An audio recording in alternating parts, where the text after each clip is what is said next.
Good morning, everyone.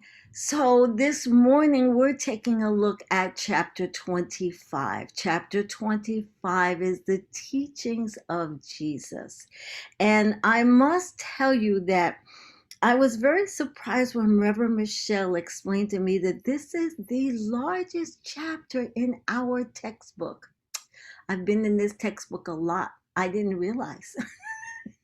It's been years I've been in this textbook, and I didn't realize that. We're going to take a look at quotes from Jesus and how they relate to the science of mind principle. Now, this chapter is really huge and involved, and I just picked some of the first few things. But what I'm going to do so that we get the most out of it is put them in context. Now, I just want to acknowledge that there are sometimes people in our teaching who have come from um, a religious expression that didn't work for them, that wasn't for the highest and best good, and sometimes we don't want no parts of it. But this is from our Science of Mind textbook and cloaked in spiritual principle as Jesus was. It's that simple. And so I am going to put things in context sometimes, referring back to the Bible, just so what we understand what's really being said here. The whole basis of the teaching of the science of mind is that we are divine aspects of God, created in the image and likeness of God, and that each one of us is a unique expression, an aspect of the divine, like the wave to the ocean. I find that analogy just helps to make it so clear. Jesus was the ultimate example of a human expressing their divinity. His teachings were based on and rooted in principle and spiritual laws. He was the person, if you know of anybody else, let me know, but he was the person who could manifest instantly and had apparently mastered the laws having to do with time and space. The creative process worked in him in an instant, consistently. And yet, he was a human and a spiritual being, the Son of God, having a human experience. He could walk on water, change water to wine, get angry. He was tested and he was betrayed. People were jealous of him, didn't like him, were threatened by him, and they crucified him, in addition to all the people that adored and followed and worshiped him. And yet, as the story goes, even though he was crucified, he rose again, came back to life. And all of us say, do I really believe that? Well, when you understand the principle behind it, yes, we can really believe it, because we are an expression of the divine, infinite, without beginning or end. And therefore, even though we may leave these bodies, the spirit is always alive, always present, infinite, and ongoing. And so, within the context of spiritual principle, we can absolutely believe that. So, does any of this sound familiar? Is it anything like you've experienced, except for walking on water and rising from the dead? But certainly we can relate and find things in the life of Jesus that we have experienced. And aren't we striving to change our lives and create miracles by manifesting what we want to experience? Some of us, I won't mention any names, want some really big stuff. So whether you're a religious scientist, a Christian, or a Jew, are we not all taught that we are made in the image and likeness of God, and that one day we will leave our earthly bodies and live on in spirit? Whatever you believe, the man called Jesus, the Son of God, whatever you believe about this man, there's value in his teaching and his embodiment of spiritual principles. He is no doubt the most famous man that has ever lived. The quotes in our textbook come from the Bible, of course. And so, as I said, as I discuss it and refer to these things, I'm going to be putting it in context. The first thing I would like to discuss is one of my favorite quotes. It's on page 427, and it is taken from Matthew 4:4, chapter 4, verse 4. And it says, "Man shall not live by bread alone." It is written that man shall not live by bread alone, but by every word that proceedeth out of the mouth of God. Now let's put this in context. So in the Bible, Jesus had just been baptized, okay? And then it says that he was led by the Holy Spirit and he fasted for 40 days and 40 nights. And after he fasted, the devil came to him and tempted him. And the temptation that we're going to deal with, there were three temptations, but the temptation that we're going to deal with, Jesus was fasting for 40 days and 40 nights. It's assumed that he was hungry. Well, I haven't fasted for 40 days, but if you've ever fasted, you know there comes a point where you're just not even hungry anymore. But anyway, as the story goes, the devil tempted Jesus and said, "Look, you're the Son of God. Why don't you just turn that stone to bread so that you can have something to eat?" To which Jesus responded, "It is written that man shall not live by bread alone, but by every word that proceedeth out of the mouth of God." And so, what does this mean? Let's put it into further context because I want to go all the way back to the book of Genesis. And in the book of Genesis, it discusses the fact that God created by speaking. When he created all of life, he spoke it into creation. And forgive me, I'm not going to qualify he, she, it. Okay, we know, we understand, yes? But God spoke it into creation. Now, this is really important and powerful, and is very important to our teaching. And there's all kinds of discussion and philosophy about when God breathed the breath of life into man's nostrils, about the translation, okay, and the what's the word I want? The I can't think of the word I want, but the idea that breathing the breath of life into man was tied into the fact that man is the only species, the only creation of God that speaks. Man is the only one because we were made in the image and likeness of God.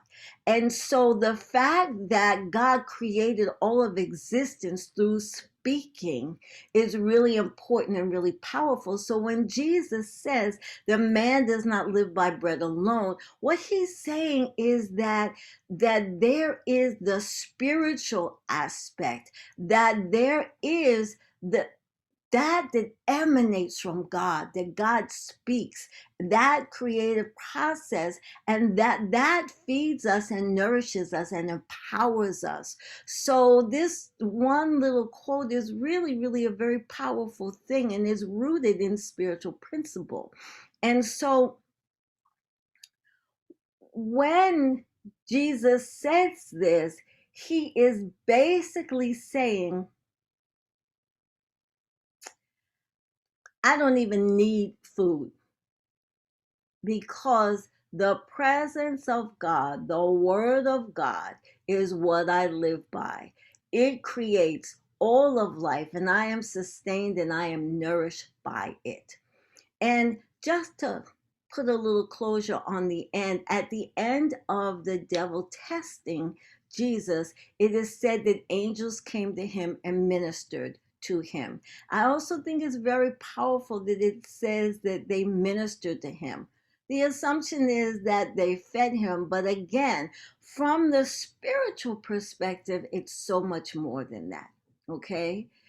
And so I just really love this quote, and I think it's very powerful because it has within it so much in the basis of our teaching. The next one I would like us to look at is on page 427, and it says, "The meek shall inherit the earth." Now, this really resonated with me because when you look at the state of events in the world, and the recent history of events, it just rings true for me. And the textbook just puts it in such a perspective. And so it says that this is a teaching of non-resistance, that warlords and plunderers have come and gone, kingdoms have risen and crumbled, passion and lust for power have strewn the earth with destruction. It would seem as though the meek were lost in the titanic struggle for temporal supremacy.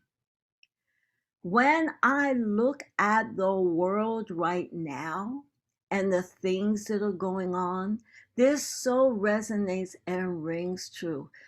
The things that are going on in Afghanistan, the things that are going on with the pandemic, the things that are going on in our own country with our freedom of speech and freedom of choice, and the flux that the political parties are in, it just so resonated for me.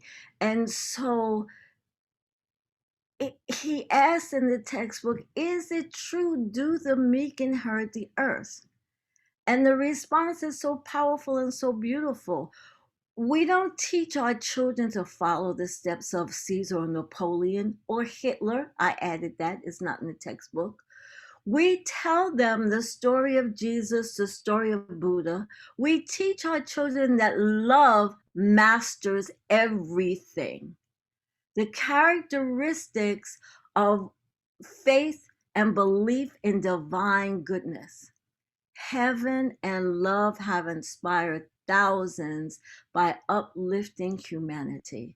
And so the textbook concludes that the meek definitely do inherit the earth. On page 430 in our textbook, Matthew 5, verse 23 to 26. There's so much in this stuff. "Therefore, if thou bring thy gift to the altar, and there rememberest that thy brother hath aught against thee." So you're offering a gift to God, okay? And you remember, I got a problem with my brother. I got a problem with my neighbor. Leave the gift there before the altar and go and reconcile with your brother, and then come back and offer a gift. Agree with thine adversary whilst thou art with him, lest at any time the adversary deliver thee to the judge, and the judge deliver thee to the officer, and thou be cast in prison. Verily I say unto you, thou shalt by no means come out thence till thou hast paid the uttermost farthing. What? What the heck is being said? From the textbook, we cannot always please our fellow men. Human experience has taught us that this is impossible. There's always somebody you're going to get along with. There's always somebody that's not going to like you, okay? So what are we supposed to do then? What attitude are we to assume? Whether to please or whether to displease, not the question. We need have no personal animosity toward others. Here's why. When we agree with our adversaries, quickly they will disappear, for there can be no reality unless we recognize it. That is so powerful. Don't even get caught in the drama. Don't participate in it. Why? Jesus tells us to resist not evil, because what you resist grows. This is our teaching. We know that. Jesus says to love our enemies and do good to them who would do evil to us, for this is to manifest the spirit of love, which is God. So we don't do it for them. We do it for our own spirit, for our own well being, and it also influences them. This is absolutely the science of mind teaching. And one of my favorites also on page 430, the Father who seeth in secret. So this is from Matthew chapter 6, verse 4, and I want to put it in context, if I may. So in this, Jesus is teaching, and he has come upon the multitude, and there are just a bunch of people there, and it's talking about giving um you giving your alms and giving your gifts, and that it's done in secret, and that God sees it and will reward you. It's talking about sincerity. So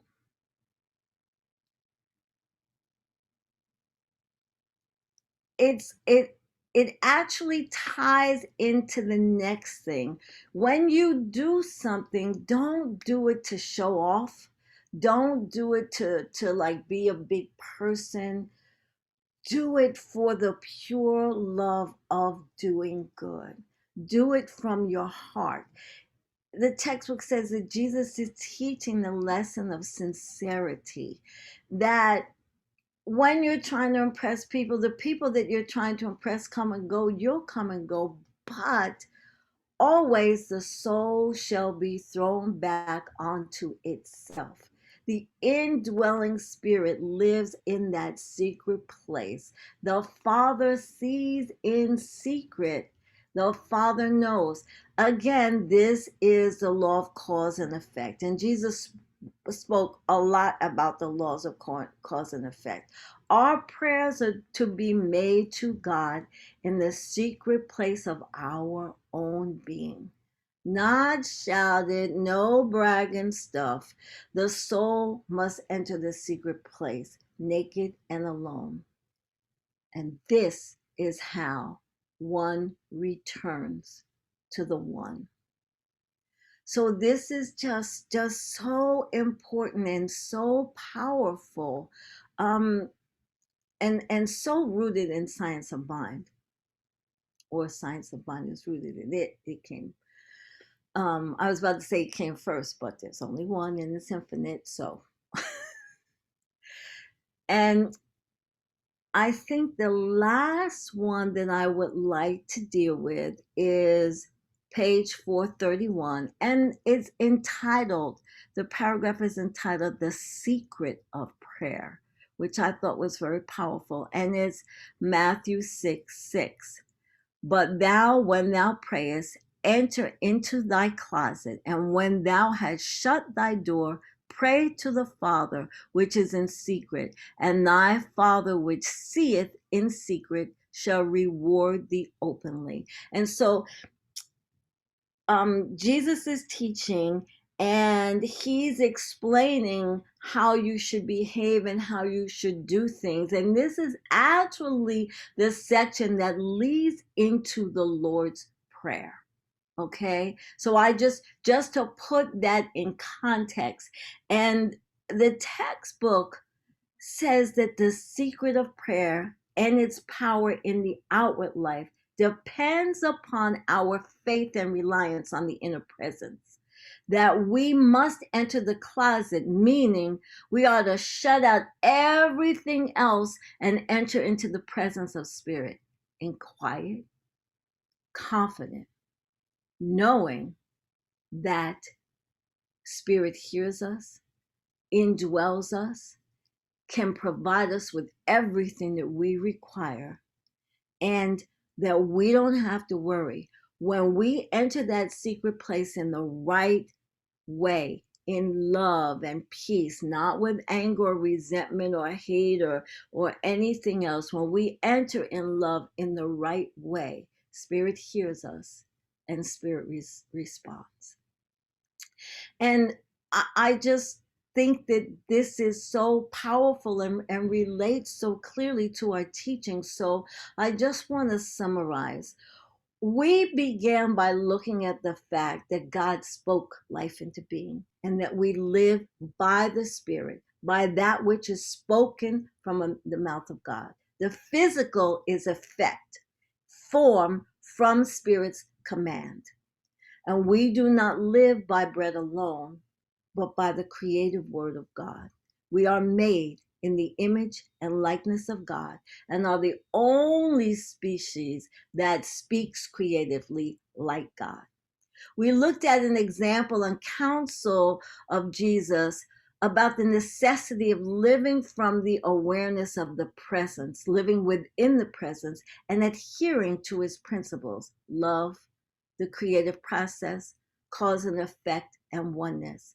In our teaching, we practice living in the awareness that we are an expression of the divine and we co-create through our consciousness.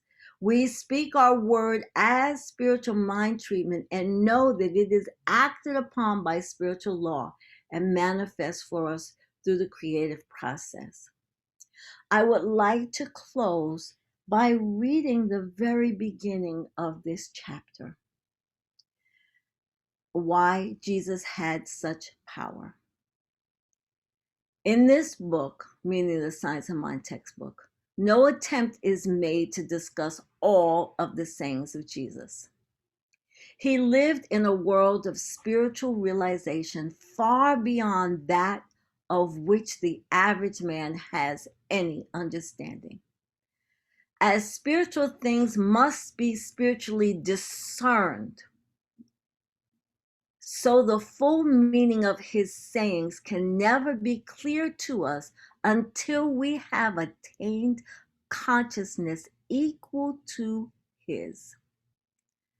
But in the record of his sayings, there is much which bears witness to our own belief, and, no doubt, could we penetrate the meaning of his teaching, we should have a perfect explanation of our own philosophy. Jesus discerned spiritual truth. Why or how we do not know, nor does it make any difference. The world has not produced another like him, and until it does, he must receive a unique place in the history of human character. So let's take this into treatment.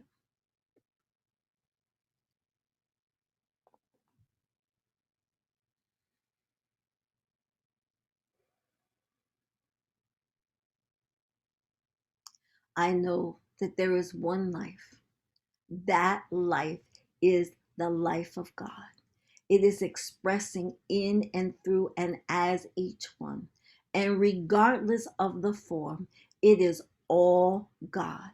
The truth, the light, the love, the power, the presence of God is expressing by means of each one of us in a multitude of forms, in a multitude of ideas with various levels of consciousness. It is all God, and each one is unfolding and opening to the divine, unique expression of God within them at the level of awareness that they are at. Their unfoldment is ongoing, their growth is continuous, and the life, the love, the breath of God continues to express by means of each one of us. And so I affirm with this word for each one that this divine power and presence expresses more fully and more completely as love. First and foremost, self-love, self-awareness, coupled with our direct relationship to our understanding of the presence of God.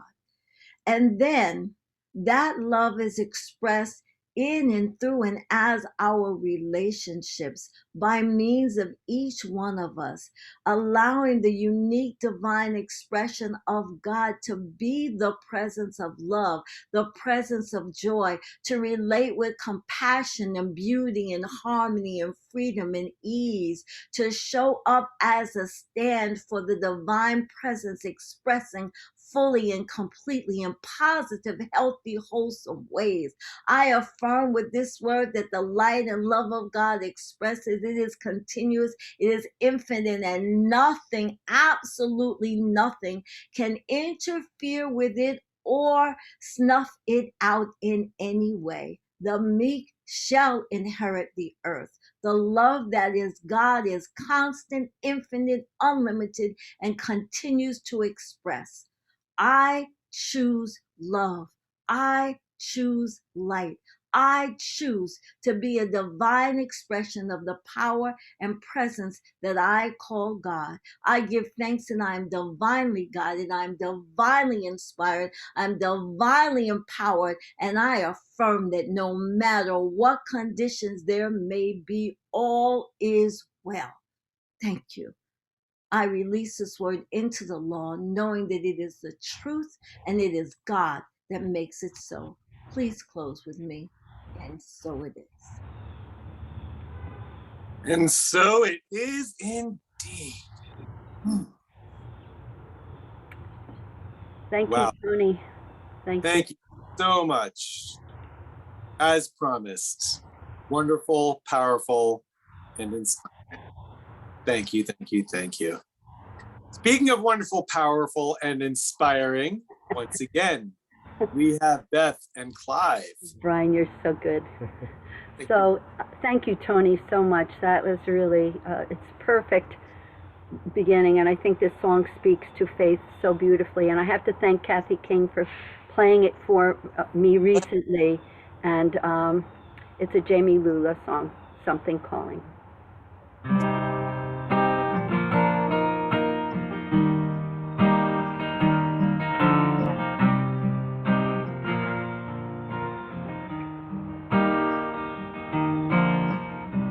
Something's calling me. Something's calling me. Ooh. Something's calling me a little bit deeper than I've ever been before. Feel like I'm walking on marble,